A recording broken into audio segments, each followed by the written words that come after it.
రెండవ సమూయేలు 11వ అధ్యాయము 1 నుంచి కొన్ని మాటలు మనం చదువుకుంటూ వెళ్దాం. వసంత కాలమున రాజులు యుద్ధమునకు బయలుదేరు సమయమున దావీదు యోవాబును అతని వారిని ఇశ్రాయేలులందరినీ పంపగా వారు అమ్మోనీయులను సంహరించి రబ్బా పట్టణమును ముట్టడి వేసిరి. అయితే దావీదు యెరూషలేమునందు నిలిచెను.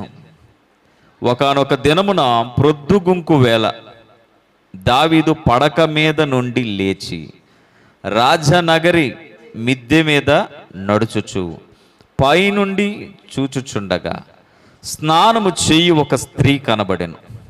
ఆమె బహు సౌందర్యవతి అయి ఉండుట చూచి దావీదు దాని సమాచారము తెలుసుకొనుటకై ఒక దూతను పంపెను. అతడు వచ్చి ఆమె ఏలియాము కుమార్తెయు హిత్తీయుడగు ఊరియాకు భార్యయునైన బత్షెబా అని తెలియచేయగా దావీదు దూతల చేత ఆమెను పిలవనంపాను. ఆమె అతని యొద్దకు రాగా అతడు ఆమెతో శయనించెను. కలిగిన అపవిత్రత పోగొట్టుకొని ఆమె తన ఇంటికి మరలా వచ్చాను. ఇక్కడ గమనిద్దాం. పైన వసంతకాలమున రాజులు యుద్ధము చేయు సమయమున దావీదు ఏం చేస్తున్నాడట? యుద్ధానికి వెళ్లకుండా మిద్దె మీద ఉన్న తన గదిలో పడుకుని ఉన్నాడు. ఆ సమయాలను అలా గడుపుతున్నాడు. అంటే ఇక్కడ చెప్పాలి, మిస్టేక్ జరగలేదు, మిస్టేక్ చేశాడు.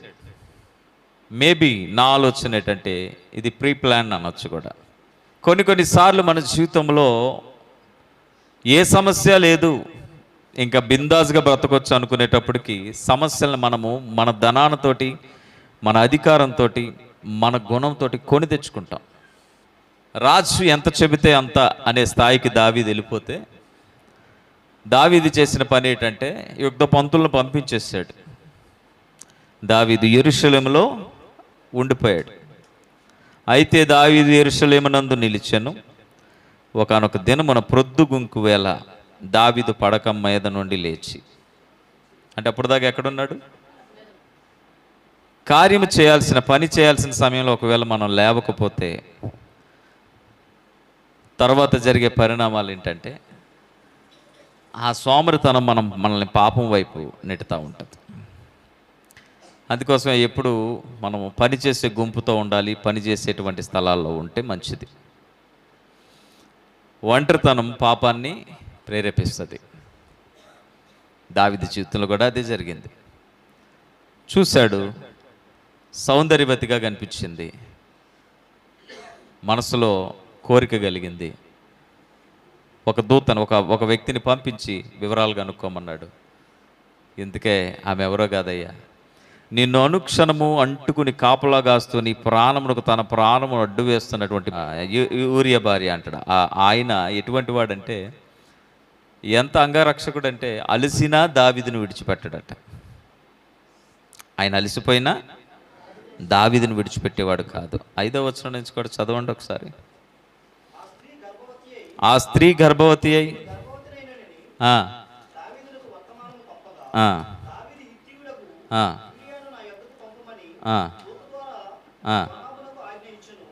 ఇక్కడి నుంచి ఏం చేస్తున్నాడంటే మాస్టర్ ప్లాన్ చేస్తున్నాడు.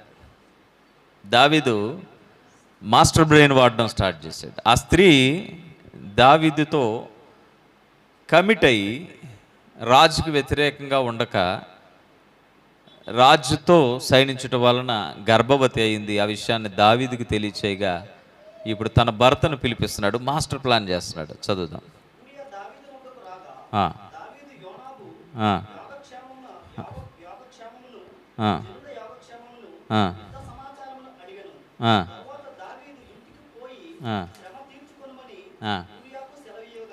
యూరియాకి సెలవీయగా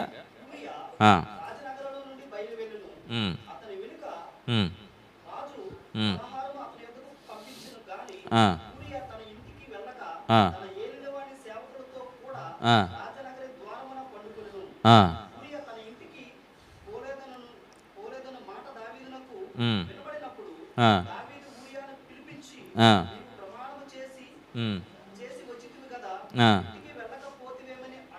ఆ, ప్రయాణం చేసి వచ్చేటివి కదా, ప్రయాణం చేసి వచ్చేటివి కదా, ఇంటికి ఎందుకు వెళ్ళలేదు నువ్వు? ఇంటికి ఎందుకు పంపిస్తున్నాడు? ఇంటికి ఎందుకు పంపిస్తున్నాడు అంటే, ఆ గర్భనింద ఈయనకి తొలగి ఆయన విశ్రాంతిలో వెళ్ళి తన భార్యతో కూడినప్పుడు కలిగింది అనేటువంటి ఒక ముద్ర కోసం తెలివిగా మాస్టర్ ప్లాన్. అప్పుడే గర్భవతినయ్యానని తెలుసుకుని చెప్పినటువంటి ఆ యొక్క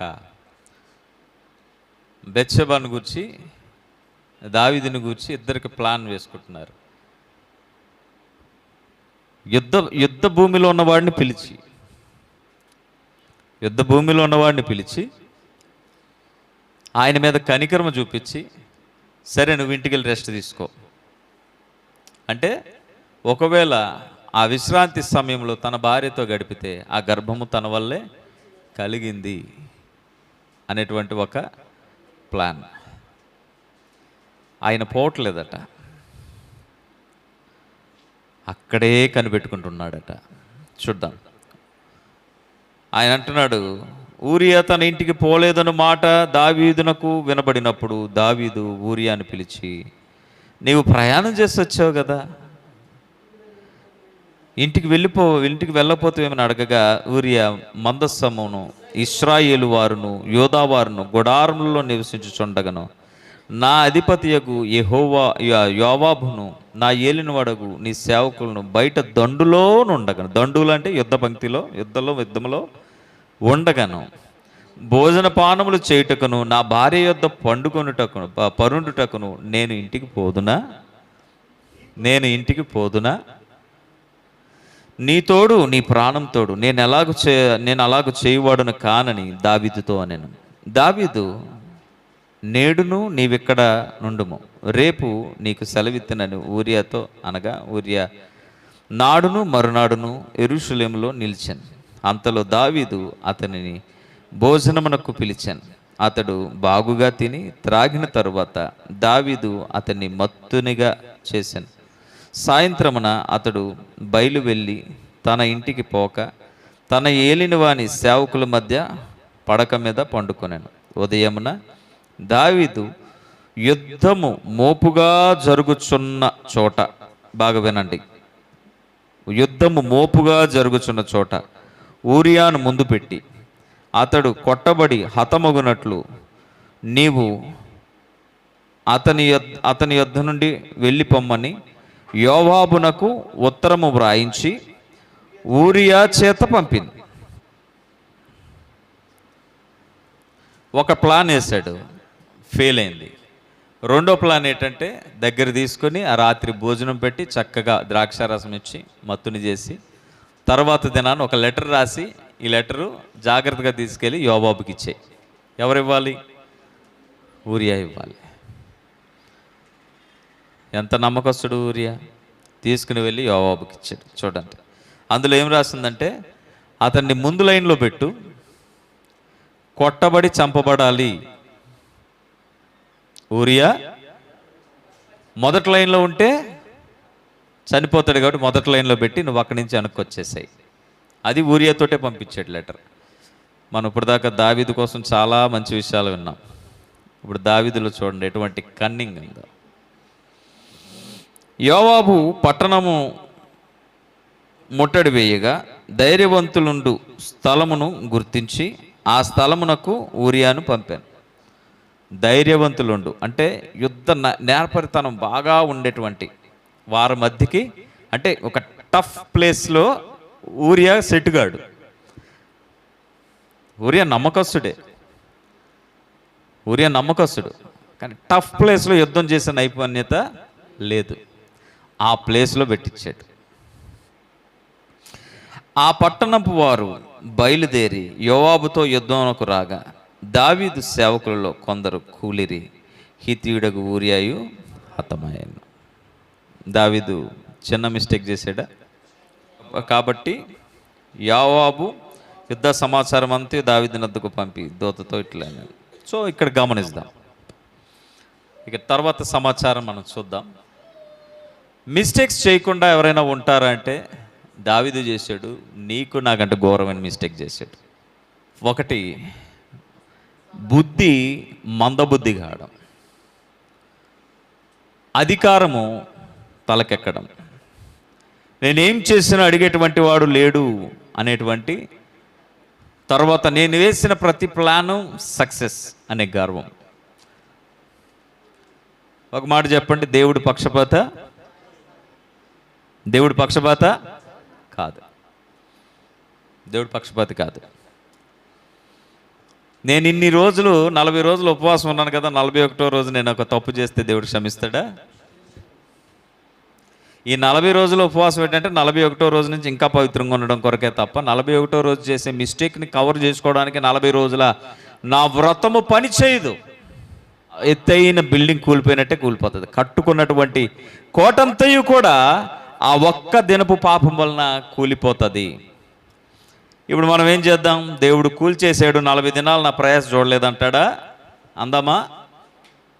ఒక వ్యక్తి నాతో ఇలాగే అన్నాడు, ఇంత సేవ చేశాను, ఇంత ప్రయాసపడ్డాను, ఎంత ప్రభు కొరకు నిలబడ్డాను, ఈరోజు నన్ను తీసుకొచ్చి దేవుడు నట్టనడినే రోడ్డు మీద వదిలేసాడు అని ఒకరోజు ఒక సేవకుడు అంటే ఎందుకో నాకు మనసులో కోరిక పుట్టే మాట అన్నాను. ఇంత సేవ నిన్ను ఇంకా అంత తీసుకెళ్ళాలి, కానీ నువ్వు చేస్తున్నటువంటి మిస్టేక్స్ని కవర్ చేయడానికి కాదు నువ్వు చేసే సేవ. నీ ప్రార్థన నువ్వు చేసే మిస్టేక్స్ని కవర్ చేయడానికి కాదు. నీ బైబిల్ రీడింగ్, నీ దేవుని వాక్యంతో నువ్వు చేసే సహవాసము నువ్వు చేసే మిస్టేక్స్ని కప్పేయడానికి కాదు. మరింత పరిశుద్ధత, మరింత విధేయత, మరింత క్రమశిక్షణ. ఒక సంవత్సరం మన జీవితంలో దాటి వెళ్ళి మరొక సంవత్సరం వస్తుందంటే నువ్వు ఇప్పుడు ఏం చేసినా అనేది కాదు, ఇంకా జాగ్రత్తగా ఉండమని సూచన నీ బర్త్డే నీకు తెలియజేస్తుంది. ఒక రోజు గడిచి మరొక రోజు వస్తుందంటే ఇంకా జాగ్రత్తగా ఉండు. ఒక మెల్లని స్వరం పోయి గద్దింపు కలిగినటువంటి స్వరం మన ముందుకు వస్తుంది, ఇంకా జాగ్రత్తగా ఉండాలి. ఎక్కడో ఉంది, పడిపోయే అవకాశాలు మన దగ్గరికి వచ్చేస్తున్నాయేమో. భక్తిని నువ్వు కొలుసుకుంటే కష్టం. ఎప్పుడు నిండుగానే ఉండాలి. అది కొంచెం తగ్గిందిగా కాదులే తర్వాత నింపుకుందాం అనొద్దు. ఎప్పుడు నిండుగానే ఉండాలి. పాదాల కొలత సరిపోదయ్యా, మోకాళ్ళ లోతు సరికాదయ్యా. మరేం చేయాలి? ఈతలు మునిగి తేలాలయ్యా, తేలి తేలి ఆడాలయ్యా. నేను సమస్తము నీ లోపల ఇదే అనుభవం కావాలి నాకు. పాదాల కొలత సరిపోదు, మోకాళ్ళ లోతు సరికాదు. సంపూర్ణమైనటువంటి నేను సంపూర్ణంగా నీలో మునిగిపోవాలయ్యా. పాటలు పాడుతాం, తన భావాలను కూడా మనం అర్థం చేసుకోవాలి. నమ్మిన ఒకడిని చంపడానికి మనసు లేకపోయినా చంపాల్సి వచ్చింది. దేని కొరకు అంటే చేసిన పాపాన్ని కప్పిపుచ్చుకోవడం కొరకు.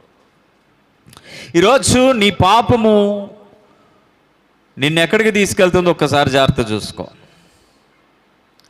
చాలా జాగ్రత్తగా మేనేజ్ చేశాడు, కొన్ని రోజులు బాగానే మేనేజ్ చేశాడు. ఏ మనిషి కంట పడలేదు. నీ పాపం ఏ మనిషి కంట పడకుండానే నువ్వు చేస్తావు, అది దాని పేరే పాపం. దాని పేరే పాపం. కానీ సమస్తము చూచుచున్నవాడు ఒకడున్నాడు. ఆయన కళ్ళు గప్పి నీ పాపాన్ని నువ్వు దాచలేవు. జాగ్రత్తగా వినండి. మనం ఒక బోధ వింటున్నప్పుడు, ఒక చోట ఒక విషయాన్ని దేవుడు మనతో ఒక వ్యక్తి ద్వారానో ఇంకేదైనా విధానంగా మాట్లాడుతున్నప్పుడు రిసీవ్ చేసుకోవడం రావాలి. ఈ సబ్జెక్ట్లో నేను ఎక్కడైనా ఉన్నానా అని తడుముకోవాలి. సర్వసాధారణంగా మనకు వచ్చే అలవాటు ఏంటంటే ఆ సబ్జెక్ట్ ఏదైనా వింటున్నప్పుడు మంచి అనే స్థానంలో మనల్ని పెట్టుకుని చెడు అనే స్థానంలో మన పగవాడిని పెట్టుకుంటాం. అది రాంగ్. మనం బోధించేటప్పుడు కూడా మంచి అనే స్థానంలో మనం నిలబడి చెడు అనే స్థానంలో మరొక పొరుగువాడిని పెట్టి మనం మాట్లాడతాం. అది నాకు తగదు. ఈరోజు పరిశుద్ధాత్మ దేవుడు మీకు నాకు కలిసి హెచ్చరికిస్తూ ఉన్నాడు. నా రహస్య స్థలము, నీ రహస్య స్థలము దేవుడు చూడగలిగే స్థలమే, అది మరుగే స్థలము కాదు. దేవుని చేత యుద్ధము గెలిచినవాడు అనేటువంటి సాక్ష్యం పొందినవాడు. యెహోవా అతనికి తోడై ఉన్నాడు అని సైన్యాలు భయపడేటువంటి, ప్రజలు భయపడేటువంటి వారట. మరి ఏ పురుగు దూరింది? అహంకారమా, అతిశయమా, అతి జ్ఞానమా, అధికారమా? కొన్నిసార్లు మన జీవితంలో సరైనటువంటి అధికారం లేకపోవడం కూడా మంచిదే. సరైనటువంటి అన్ని అనుభవించేటువంటి ఒక స్థితి లేకపోవడం కూడా మంచిదే. ఎందుకంటే తగ్గి ప్రభు పాదాల దగ్గర ఉండడం మనకు అలవాటు అవుతుంది. ఆయన కృప చాలు అనుకుని బ్రతకడం మనం నేర్చుకోవడానికి కొన్ని అవసరం లేదేమో మన జీవితాలకి. కొన్నిసార్లు అవసరం అని ఇస్తే మిస్టేక్ చేసేటువంటి ప్రమాదం మన జీవితాల్లో మనం కలిగి ఉంటాం. దావీదు ఎంత ఘోరమైనటువంటి పాపం చేశాడు. ఎవని మరణపు లేక వానితోటే పంపించాడు. చూద్దాం. కాబట్టి ఇక్కడ మనం నేర్చుకోవాల్సినటువంటి విషయం ఏంటంటే లేటుగా నిద్ర లేవకూడదు. ఎక్కువసేపు పడుకుంటే లేటుగా పడుకోకూడదు కూడా. అది ఒంటరితనమే.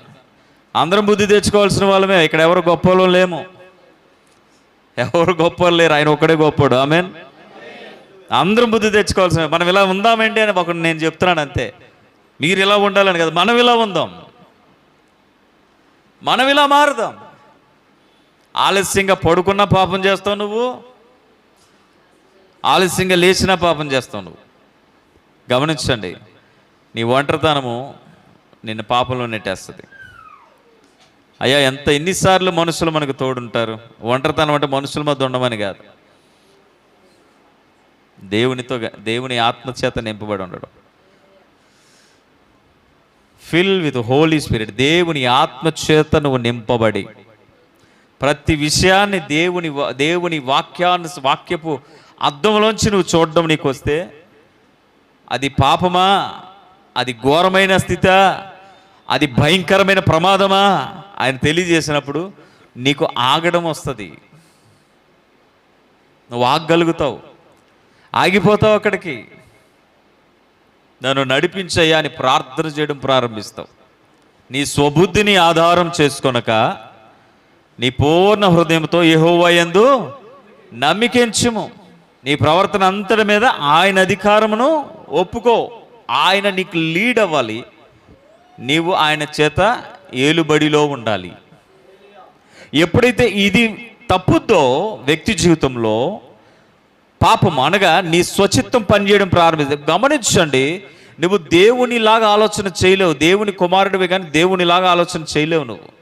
నువ్వు ఆలోచన చేయడం ప్రారంభిస్తే నష్టమే. నీ జీవితంలో దేవుడు ఆలోచన చేసేటట్టు నీ ప్రవర్తన అంతటి మీద ఆయనకు అధికారం ఇస్తే ఆయన నీ జీవితంలో ఆలోచన చేయడం ప్రారంభిస్తాడు నీలో ఉండి. ఎందుకంటే నీవే దేవుని మందిరం అయితే ఆ మందిరంలో ఆయన ఉంటే ఆయన నీలో ఉండి ఆలోచన చేస్తే నీ దేహానికి నీ మెదడుకి ఆయనే శక్తినిచ్చి నిన్ను సరైనటువంటి స్థానంలో నిలబెట్టగలడు. చూద్దాం. 2వ సమూయేలు గ్రంథము 12వ అధ్యాయంలోనికి వద్దాం. మొదటి నుంచి. కావున యెహోవా నాతానును దావీదునొద్దకు పంపెను.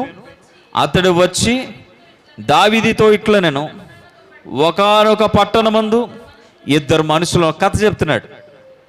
ప్రవక్త వచ్చాడు, రాజు దగ్గరికి వచ్చాడు. ఈ దావీదు గారు దైవజనులు అంటే చాలా గౌరవిస్తాడు, ప్రవక్తలను చాలా గౌరవిస్తాడు, చాలా సన్మానిస్తాడు. ఎందుకంటే వారు దేవుని యొద్ద నుంచి పంపబడిన వారు అని గుర్తించాడు. కాబట్టి జాగ్రత్తగా వినండి. మనం కూడా దైవజనులను చాలా గౌరవిస్తాం, గుర్తిస్తాం, సన్మానిస్తాం. కానీ ఇంకొక విషయం తెలియాలి.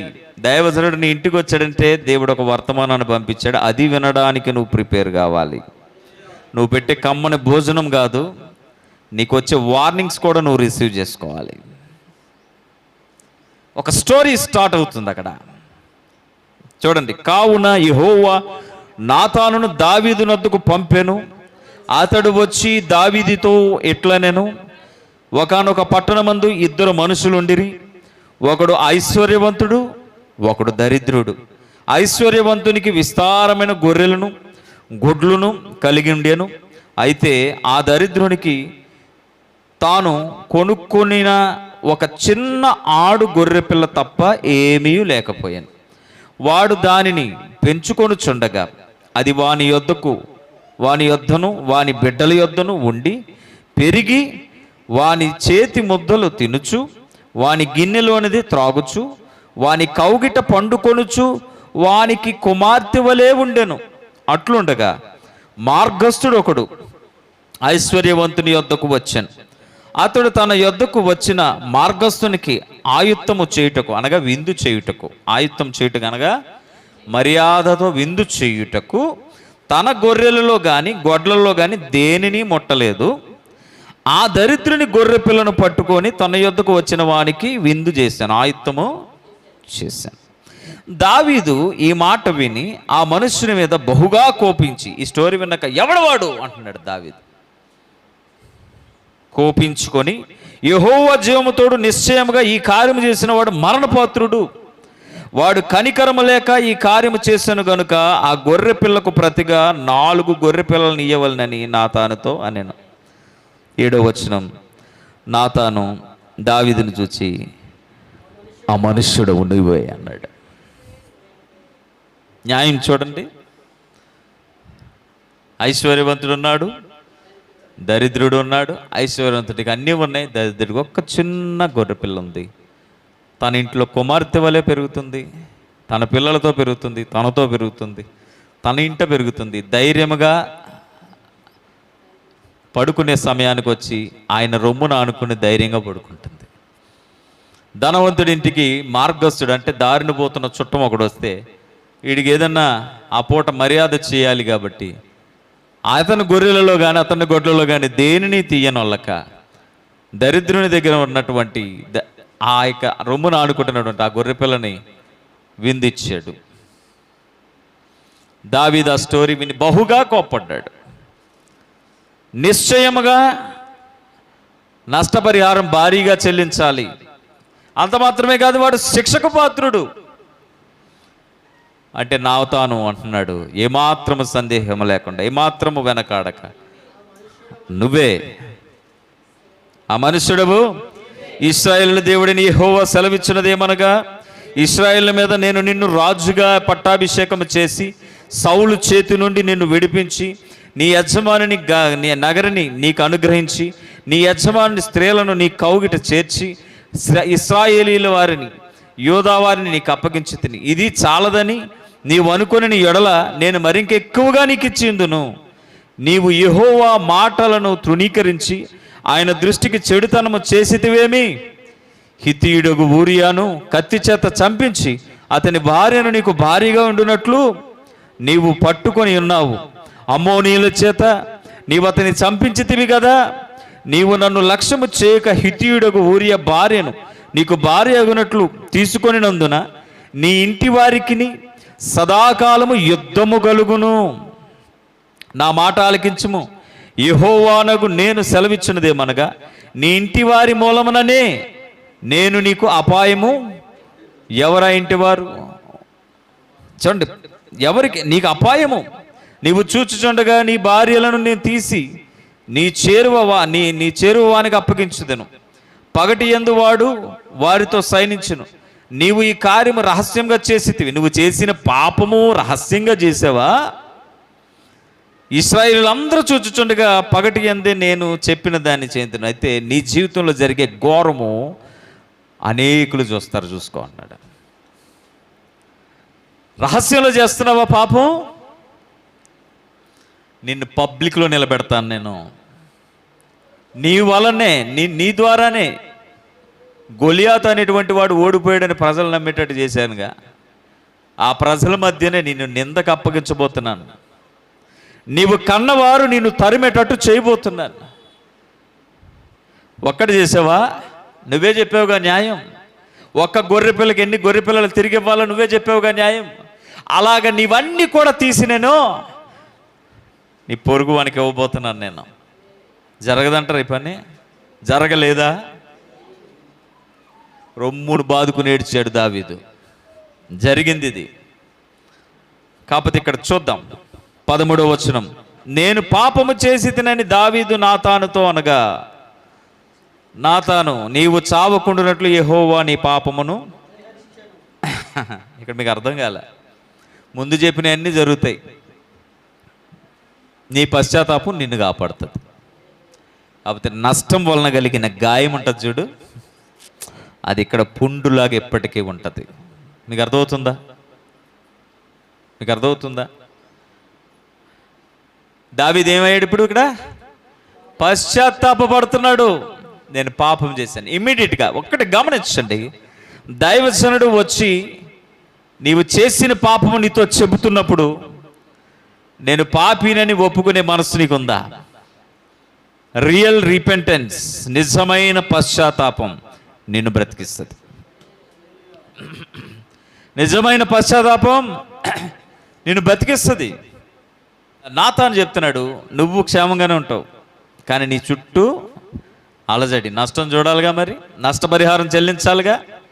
నీ ప్రాణమునికి దేవుడు ఏం చేయుడులే దావీదు, కానీ ముందు చెప్పబడిన లిస్ట్ అంతా నీ లైఫ్లో అది గ్రాంటెడ్ అయిపోయింది. ఇక అక్కడి నుంచి దావీదు దేవుడితో గడిపిన విధానం మనం కీర్తనల గ్రంథంలో 51వ అధ్యాయంలో మనం చూస్తాం. దావీదు దేవుడితో గడిపిన విధానము కీర్తన గ్రంథం 51వ అధ్యాయంలో తను వెల్లడిపరుచుకుంటా ఉంటాడు. చూడండి, దేవా నీ కృప చొప్పున నన్ను కరుణించు,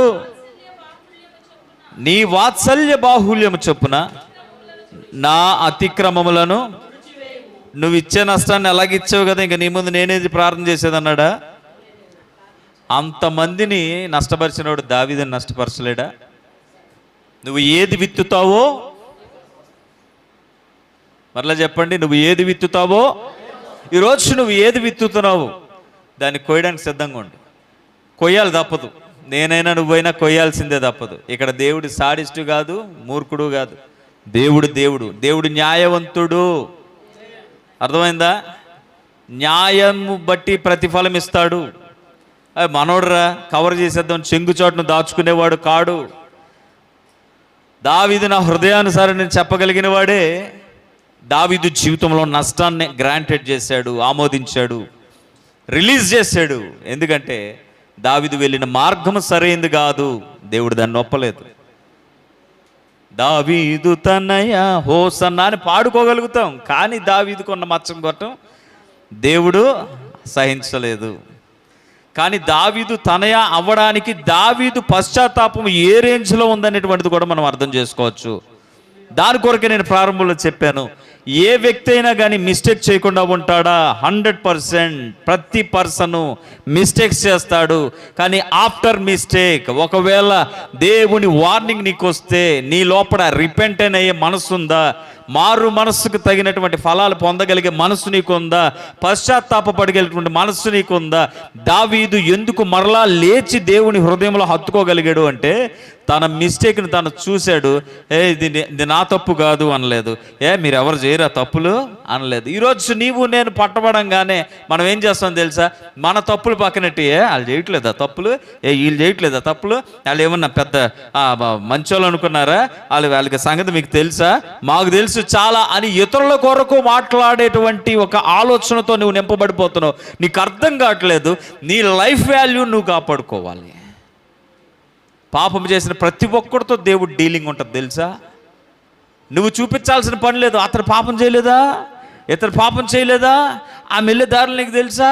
మీ ముందు నటిస్తుంది పాస్టర్ గారు, మీ ముందు నటిస్తున్నాడు పాస్టర్ గారు అని మనం అనుకోవచ్చు. అమ్మ మేము ఆ పాస్టర్ గారు అలా లేరా, నేను ఒక్కరిని ఇలా అని అనుకోవచ్చు. ఒకరిని ఒకరు ఇలాగా ఒకరి మీద ఒకరు నిందలు వేసుకోవడం మనకి ఆదాము దగ్గర నుంచి వచ్చిన కథ కాదంటలేదు. కానీ ప్రభువైన యేసుక్రీస్తు కడపటి ఆదాము వచ్చినప్పుడు ప్రతి నిందకు ప్రతిఫలము ఆయన మరణములో కడిగి వేశాడు, ఆయన రక్తము ద్వారా దాన్ని తుడిచివేశాడు. విశ్వసించిన వాడు సిలువ చాటుకు వెళ్ళి ఇదిగో ఇలా ప్రార్థన చేయాలి. ఈరోజు ఏమన్నాడు చూడండి, దేవా నీ కృప చొప్పున నన్ను కరుణింపుము, నీ వాత్సల్య బాహుల్యము చొప్పున నా అతిక్రమములు తుడిచివేయమయ్యా, నా దోషం పోవునట్లు నన్ను బాగుగా కడుగము, నా పాపము పోవునట్లు నన్ను పవిత్రపరచుము, నా అతిక్రమములు నాకు తెలుసు నీకు తెలుసు అయ్యా. నేను ఎప్పుడు చేశానంటాం, ఒక్కొక్కసారి చాలా వేషాలు వేస్తాం. రెడ్ హ్యాండెడ్ దొరికితే నేను ఎప్పుడు చేసామంటాం, చివరి దాకా దొరక నేను చేయలే అని. కొంతమంది మొండి అబద్ధాలు ఆడతారు, జాగ్రత్త. కొంతమంది స్మార్ట్గా అబద్ధాలు ఆడతారు. నువ్వు ఆ గుంపులో ఉన్నావేమో, జాగ్రత్త. ఆయన వెతికి వెతికి వెతికి బయటికి తీసేదాకా దొరకకపోతే పనిష్మెంట్ తీవ్రంగా ఉంటుంది, జాగ్రత్త. నిన్ను నమ్మనుకోక నమ్మడు. నీ మీద అపనమ్మకం ఎప్పుడు కలుగుతుంది తెలుసా? ఎప్పుడు కూడా మంచి పనులు చేస్తే కాదు, నువ్వు చేసినటువంటి తప్పు నేను ఒప్పుకున్నప్పుడు నిన్ను నమ్మడం ప్రారంభిస్తారు. అపనమ్మకం ఎప్పుడు కలుగుతుంది తెలుసా? నువ్వు చేసిన తప్పుని ఆడు వెతికి తీసేదాకా నువ్వు ఒప్పుకోకపోతే ఇంకా నువ్వు ఎప్పుడు ఏం చెప్పినా నమ్మడు. నేను కూర్చున్న ఇన్ఫర్మేషన్ వెళ్ళిపోతుంది. పిల్లల కోసం తల్లిదండ్రులు తెలిస్తే తల్లిదండ్రులు పిల్లలు అడిగితే లేదు అంటారు. కానీ విషయాన్ని కరెక్ట్గా వాళ్ళ ముందు పెట్టినప్పుడు అవును అంటే అది తప్పు. అది మొదటే నా తండ్రి దగ్గర నేను దాచాను, నా తల్లి దగ్గర నేను దాచాను యథార్థంగా ఫస్ట్ అటెంప్ట్లోనే ఒప్పుకుంటే నీ పశ్చాత్తాపము ట్రూ, అది నిజమైనది, మళ్ళా చేయడానికి వెళ్ళదు. ఒక భయం కలిగినటువంటి ఒప్పుకోలుగా అది ఉంటుంది. దావీదు జీవితంలో చేసిన నేరము, దాని తీవ్రత, దాని నష్టం అంతా చూశాడు. కానీ దేవుని ముందుకు వచ్చినప్పుడు దావీదు యథార్థ హృదయం ఎలా ఉందో తెలుసా? అయ్యా, నా పాపం నాకు తెలుసు, నా పాపాన్ని నేనేం దాచుకునేవాడిని కాదు. దేవుని బిడ్డలారా, ఈరోజు నీ పాపాన్ని నువ్వు దాచుకుంటున్నావేమో చూసుకో. నీ పాపాన్ని కప్పుకోవడానికి ఇతరుల పాపాలను ఎత్తి చూపిస్తున్నావేమో చూసుకో. దేవుడు నీతో మాట్లాడుతున్నాడు ఈరోజు, సూటిగా మాట్లాడుతున్నాడు. దావీదుతో నాతాను ప్రవక్త మాట్లాడినట్లే ఈరోజు మనందరికీ దేవుడు తన యొక్క ఆత్మతో మాట్లాడుతూ ఉంటున్నాడు. నాతో మాట్లాడుతున్నాడు, మీతో మాట్లాడుతున్నాడా? మనందరితో మాట్లాడే దేవుడు అంటున్నాడు, నా అతిక్రమములు నాకు తెలిసే ఉన్నవి, నా పాపం ఎల్లప్పుడూ నా ఎదుట ఉన్నది, కేవలము నీకే విరోధంగా నేను పాపం చేశాను. ఒక మనిషిని శిక్షించడమో ఇంకేదో మనిషిని నష్టపరచలేదయ్యా, నీతో నాకు ఉన్నటువంటి బాండింగ్ నేను పాడు చేసుకున్నాను, నేను పాపం చేశాను. నువ్వు వద్దన్న దాన్ని, నువ్వు నిషేధించిన దాన్ని పట్టుకున్నానయ్యా. ఒప్పుకుంటున్నాడు. ఒప్పుకుందామా మనము దేవుని సన్నిధిలోకి వెళ్ళి పాపాల్లో? నీ దృష్టి ఎదుట నేను చెడుతనం చేస్తున్నాను, కావున ఆజ్ఞ ఇచ్చినప్పుడు నీవు నీతిమంతుడిగా ఆగబడదు, తీర్పు తీర్చినప్పుడు నిర్మలుడుగా ఆగబడదు. నేను పాపంలో పుట్టిన వాడిని, పాపంలో నా తల్లి నన్ను గర్భం ధరించాను. నీవు నా అంతరంగంలో సత్యం కోరుచున్నావు, నా అంతర్యమున జ్ఞానము తెలియచేస్తున్నావు. నేను పవిత్రునగినట్లు హిస్సోపుతో నా పాపం పరిహరించయ్యా. హిమము కంటెను తెల్లగా నేను ఉండినట్లు నీవు నన్ను కడుగయ్యా. ఉత్సాహ సంతోషంలో నాకు మరలా పుట్టించవా? దేవుని సన్నిధిలో ఎంతో ఆనందించేవాడట. వినాలి, ఎంతో సంతోషం, ఎంతో జాయ్, చాలా ఆహ్లాదకరంగా ఉండేటాడు దేవుని సన్నిధిలో. ఈరోజు మౌనంగా ఉంటున్నాడు దేవుని సన్నిధిలో. హ్యాపీనెస్ లేదు, ఆ ఉత్సాహం లేదు, ఆ కలివిడి లేదు, ఆ ఆనందం లేదు. దేవుని సన్నిధిలో నోరు తెరవలేకపోతున్నాడు, దేవుని సన్నిధిలో ఏం చేయలేకపోతున్నాడు, మౌనంగా ఉండిపోతున్నాడు. కానీ ఒక్కటి దేవుని సన్నిధికి వెళ్ళి అడుగుతున్నాడు, నాకు మరలా ఉత్సాహ సంతోషాన్ని పుట్టించవా? నీ పాపము నిన్ను కంట్రోల్ చేసేస్తుంది, జాగ్రత్త. నీ పాపము నిన్ను కట్టేస్తుంది, జాగ్రత్త. దేవుడిచ్చినటువంటి స్వేచ్ఛను నువ్వే దుర్వినియోగం చేసుకున్నావు, జాగ్రత్త. నీ పాపం అనే సంఖ్యల చేత నువ్వు ఉన్నావు కాబట్టి ఈరోజు నువ్వు ఆనందించలేకపోతున్నావు దేవుని సన్నిధిలో. దేవుడు ఒక్కడే విడుదల ఇవ్వగలవాడు. ఎప్పుడో తెలుసా? నిజమైన పశ్చాత్తాపము దేవుని ఎదుట నువ్వు పెడితే.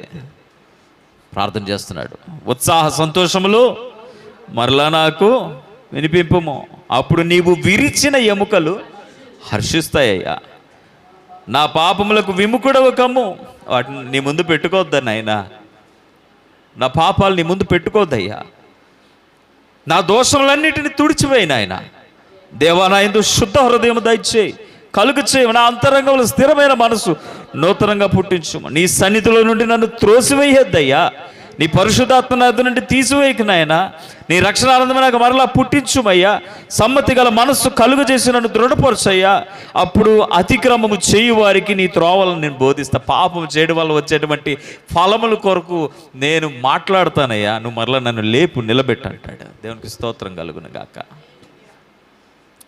నిజమైన పశ్చాత్తాపం మళ్ళా అక్కడి నుంచి లేచి నిలబడడం దావీదు స్టార్ట్ చేశాడు. ఈరోజు నీతో మాట్లాడుతున్నాడు దేవుడు.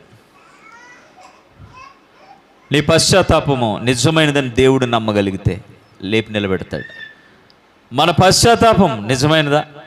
పాస్టర్ గారు అడిగితే ఒప్పేసుకోవడం కాదండి. మీ లోపల మారు మనసు లేకపోతే ఒప్పుకోకండి. ఒప్పేసుకుని ఆ టైంకి ఓకే అనకండి. ఒక మనిషిని కాదు మీరు దాటి వెళ్ళిపోయేది, దేవుని మాటను దాటి వెళ్ళిపోతున్నారు. అది మహాపాపం. కమిట్మెంట్ మనకి దేవునితో ఉంది. మన కొరకు కల్వరి సిలువలో యాగమైపోయినటువంటి క్రీస్తుతో ఉంది. ఈరోజు నీ నిజమైన పశ్చాత్తాపం నిన్ను బాగు చేస్తుంది. అయితే నీ పశ్చాత్తాపం నిజమైందా కాదా? దావీదు అంటాడు, నా పాపము నాకు తెలుసు. నేను ఒప్పుకోకపోతే దేవుడికి తెలీదా? అది నీకు అర్థం కావాలి. ఆంతర్యములో తొంగి చూడగలిగేటువంటి శక్తి కలిగిన వాడు దేవుడు. అది నీకు అర్థమైనప్పుడు పాపం చేస్తావా? ఒకవేళ చేసిన దాచిపెట్టుకుంటావా? మళ్ళా పాపాన్నే పట్టుకుని పరిశుద్ధ వేషాలు పాపపు క్రియలు, పరిశుద్ధ వేషాలు పాపక్రియలు. ఓ వేషధారి, నీకు శ్రమ. విడిచిపెట్టు నీ పాపాన్ని, పట్టుకో ప్రభు పాదాలని, పొందుకో దేవుని మోక్షాన్ని. దేవుడి వాక్యం దీవించును గాక. లేచి నిలబడదాం. దేవుని సన్నిధానంలో మనం ప్రార్థన చేసుకుందాం.